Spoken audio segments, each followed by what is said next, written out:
আসসালামু আলাইকুম। এখন আমরা আছি আমাদের ছাদে, আমাদের ছাদ বাগানে এবং কৃষিতে। আপনারা দেখতে পারতেছেন কাঁচামরিচের গাছ, এক ভিন্ন জাতের কাঁচামরিচ, প্রচুর পরিমাণে ফলন হয়।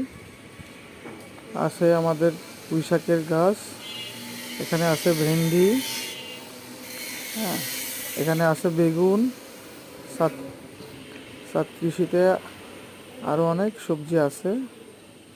আপনারা সম্পূর্ণ ভিডিও দেখে লাইক, কমেন্ট এবং সাবস্ক্রাইব করে দিবেন।